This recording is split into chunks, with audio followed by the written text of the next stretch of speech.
So hello friends and welcome back to my YouTube channel और very good morning to all of you. आज का thumbnail देख के तो आप समझ ही गए होंगे कि आज का वीडियो किस टॉपिक के ऊपर होने वाला है। तो बात करते हैं ऐसी 5 इंपॉर्टेंट चीजों के बारे में जो आपको हर राइड पे अपने साथ कैरी करनी है। पहले तो मैं आपसे ये पूछना चाहता हूँ कि आप में से कितने ही लोग राइडर्स हैं। राइडर्स का मतलब ये नहीं होता है कि आप लद्दाख करो, नॉर्थ ईस्ट करो या कोई लॉन्ग राइड करो बहुत हजार किलोमीटर की, तो ही आपको एज अ राइडर कंसिडर करा जाएगा।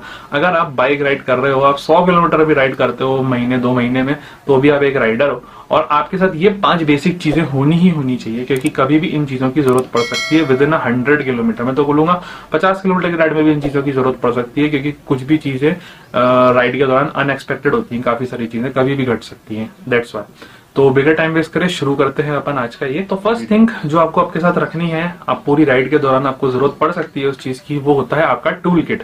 क्योंकि आप जिस चीज से सफर कर रहे हो, आपकी बाइक, वो सबसे ज्यादा इंपॉर्टेंट है इस वक्त आपके लिए। ठीक है, अगर वो सही रहेगी तो आप सब कुछ कर सकते हो। वैसे तो रोड साइड असिस्टेंस हमको मिल जाता है, मैकेनिक सब मिल जाते हैं, लेकिन फिर भी छोटी मोटी खराबी अगर रास्ते में कहीं आ जाए तो उसको सुधारने के लिए हमारे पास एक बेसिक टूल किट होना बहुत जरूरी हो जाता है।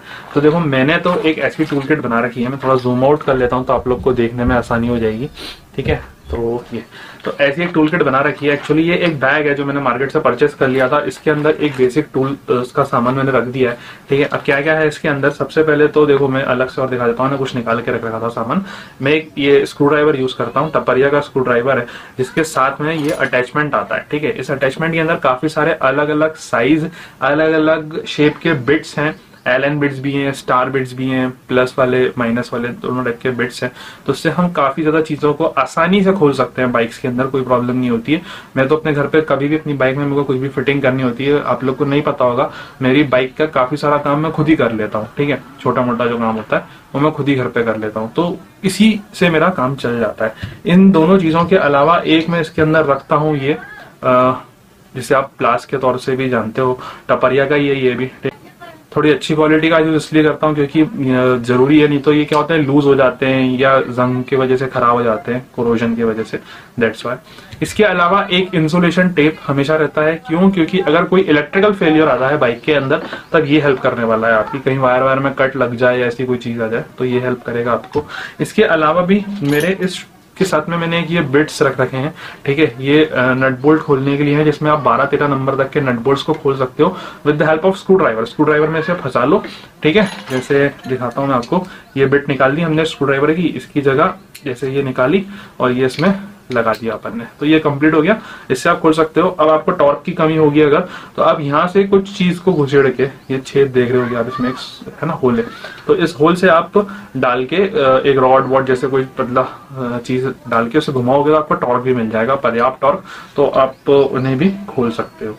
ठीक है, तो ये तो हो गई हमारी बेसिक टूल किट की बात। अब आते हैं हमारी नेक्स्ट चीज। तो जिस तरीके से बाइक के लिए टूल किट इंपॉर्टेंट थी, वैसे आपकी सेफ्टी के लिए फर्स्ट एड किट इंपॉर्टेंट हो जाती है। तो नेक्स्ट आ जाते हैं हम लोग हमारी फर्स्ट एड किट पे ही। ये फर्स्ट एड किट भी मैंने मार्केट से बनी बनाई परचेस नहीं करी है, आप अपने हिसाब से बना सकते हो। आप अपने डॉक्टर को भी कंसल्ट कर सकते हो, या कोई फार्मेसी वाला आपके पहचान का हो, मेडिकल शॉप वाला, उससे भी पूछ सकते हो। मैंने क्या करा था, एक बैग ले लिया अलग से मार्केट से। ठीक है, ट्रांसपेरेंट बैग यूज करा। उसके पीछे रीजन ये था कि इसमें जो मेडिसिन देख रहे हो ना, रखे हुए दिखते हैं, बिल्कुल क्लियरली विजिबल होते हैं, तो इसलिए मैंने इसे यूज किया था। इसके अंदर मेरे पास स्प्रे है। ठीक है, इसके अंदर मेरे पास क्रैप बैंड है, यहाँ पे नॉर्मल कॉटन बैंडेजेस हैं, डिटॉल है, पीछे भी बैंडेजेस हैं और कुछ मेडिसिन रखे हुए हैं। तो काफी ज्यादा हैंडी हो जाता है, इजी टू कैरी जाता है, ज्यादा वजन भी नहीं होता इसका, और इजीली विजिबल भी होती है सारी मेडिसिन। तो अगर आप इंजर्ड हो और आपके साथ में कोई राइडर निकालता भी है, तो उसे खोलते ही ऊपर से दिख जाएगा कि ये फर्स्ट एड किट है, क्योंकि सारे मेडिसिन दिख रहे हैं। आप इस पे चाहो तो लिख भी सकते हो, मैंने इस पे लिखा नहीं है फर्स्ट एड किट, आप चाहो तो इस पे लिख भी सकते हो। तो दूसरी सबसे इंपॉर्टेंट चीज हो जाती है इन राइड्स की, आपके पास एक बेसिक फर्स्ट एड किट तो होनी ही चाहिए।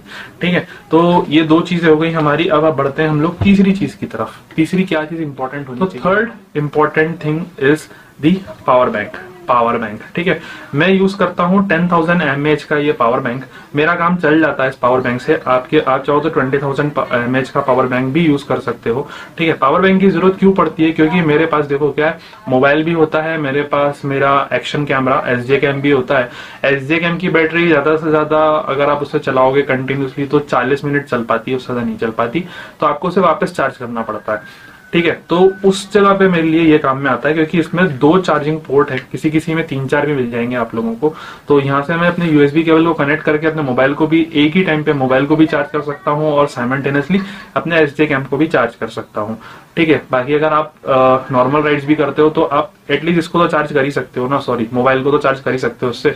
और आज की डेट में काफी ज्यादा लोग जो होते हैं वो ब्लूटूथ ईयरफोन्स या हेडफोन्स कैरी करते हैं अपने साथ वाइल ट्रैवलिंग, तो वो भी तो चार्ज हो सकते हैं। क्योंकि अगर आप कहीं ट्रैवल कर रहे हो और वहां पे आपके पास पावर आउटलेट नहीं है, आप अभी होटल नहीं पहुंचे हो और बैटरी कम है, तो ये काफी ज्यादा हेल्पफुल होने वाला है। तो the third thing is the power bank, जिसे आप अपनी राइड में रख सकते हो अपने साथ। तो अब बढ़ते हैं हमारी चौथी चीज की तरफ। चौथी चीज के लिए मुझे लेकर चलना पड़ेगा आपको बाइक के पास, तो चलो चलते हैं। आ जाते हैं हमारी चौथी चीज पे, तो वो है हमारा ये चार्जर, ठीक है, जो बाइक में लगा हुआ है। तो ये मोबाइल को माउंट करने का काम भी कर देता है हमारा, और साथ ही में इसमें यहाँ पे एक यूएसबी पोर्ट है, मैं दिखाता हूँ आपको, ये छोटा सा। तो इससे आप मोबाइल को चार्ज भी कर सकते हो। ऑन करके भी दिखा देता हूँ मैं आप लोगों को। तो जैसे हम इसको ऑन करते हैं, इसमें एक छोटा सा स्विच है, ठीक है। ये छोटे से स्विच को इधर करेंगे अपन, तो आप देखो ब्लू लाइट जल रही है, मतलब ये चार्जर ऑन है ना। इसको इस साइड कर देंगे तो ऑफ हो जाता है। तो काफ़ी अच्छा चार्जर है ये, मैं काफ़ी टाइम से यूज़ कर रहा हूँ। 2 एम्पियर की चार्जिंग है और फास्ट चार्जिंग कर लेता है। तो चौथी चीज भी हो गई हमारी कवर, जो कि था एक mobile mount with USB charger. अब देखो, चार्जिंग के लिए मैंने पावर बैंक भी यूज कर लिया और चार्जिंग के लिए मैंने अपनी बाइक पे मौजूद चार्जर भी यूज कर लिया। अब दोनों चीजें रखने का फायदा बताता हूँ क्या होता है। मोबाइल चार्जर जो मेरी बाइक पे लगा हुआ है, उससे मैं एट ए टाइम एक ही मोबाइल चार्ज कर सकता हूँ, ठीक है। और ज्यादा चार्ज नहीं होंगे उसमें एक बार में। और पावर बैंक से एक बार में 2 चीजें चार्ज हो सकती है।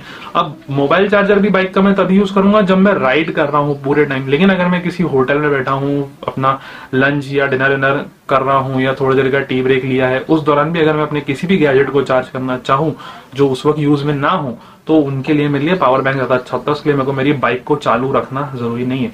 क्यों? क्योंकि मेरी बाइक जो है वो सेल्फ स्टार्ट है, उसमें किक होता नहीं है। पल्सर 220 आप ऑब्वियसली जानते हो। तो अगर बाई चांस मैं बाइक को नॉर्मली ऑन छोड़ के चार्जिंग पे लगा के चले जाऊं अपने गैजेट को, और उसके वजह से मेरी बैटरी ड्रेन हो जाए, तो बाइक को स्टार्ट करना भी मेरे लिए एक हैक्टिक हो जाएगा, ठीक है।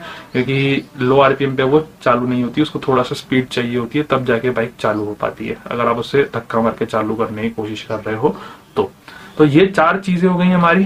5वीं चीज जो हो जाती है वो सबसे ज्यादा इंपॉर्टेंट है हर राइड पे, सबसे ज्यादा। एक्चुअली मुझे उसे फर्स्ट पे रखना चाहिए था, लेकिन मैंने सोचा कि नहीं, वो सबसे लास्ट में बताता हूं मैं एक्चुअली आपको। तो सबसे ज्यादा इंपॉर्टेंट चीज जो है वो है आपके डॉक्यूमेंटेशन। आपके पास एक वैलिड गाड़ी का इंश्योरेंस होना चाहिए, आपके पास पीयूसी होना चाहिए, आपके पास आरसी होना चाहिए, आपके पास आपका कोई एक कम से कम आईडी प्रूफ होना चाहिए, और साथ में एटलीस्ट 2 पासपोर्ट साइज फोटो तो अपने साथ रख के चलो ही चलो। वैसे जरूरत नहीं पड़ती आज की डेट में, लेकिन फिर भी रख लो, इन केस का भी कोई मांग ले या कहीं कोई इंसिडेंट या एक्सीडेंट हो जाए, उस केस में अगर आपको जरूरत पड़ जाए तो आपके पास ये डॉक्यूमेंट्स तो होने ही होने चाहिए। तो याद रखना कौन कौन से: आरसी, इंश्योरेंस, पीयूसी, देन उसके बाद आपका ID proof, valid ID proof, and then कम से कम 2 पासपोर्ट साइज फोटोग्राफ। सो ये बेसिक 5 चीजें हैं जिन्हें आपको हर राइड में अपने साथ रखना चाहिए। इन 100 किलोमीटर 50 किलोमीटर की राइड में कभी भी इन 5 चीजों में से किसी की भी जरूरत पड़ सकती है, ठीक है। इसमें से मैं प्रार्थना करूंगा कि कभी आपके साथ इतनी बड़ी प्रॉब्लम ना हो कि फर्स्ट एड किट जैसी चीज की प्रॉब्लम यूज आपको पड़े। तो आई होप आपको ये वीडियो इन्फॉर्मेटिव लगा हो और अच्छा लगा हो। और फिर से बोलूंगा, अगर वीडियो अच्छा लगा हो तो प्लीज लाइक जरूर करना और शेयर भी करना अपने फ्रेंड्स के साथ जिनके साथ आप राइड करते हो, जिनको आप बताना चाहते हो कि क्या चीजें कैरी करनी चाहिए। अगर आप फर्स्ट टाइम राइड कर रहे हो तो भी हेल्पफुल होने वाला है ये वीडियो आपके लिए। और नए हो तो सब्सक्राइब जरूर करके जाना, ठीक है। मिलता हूं नेक्स्ट वीडियो में, तब तक के लिए स्टे सेफ और बाय फ्रेंड्स।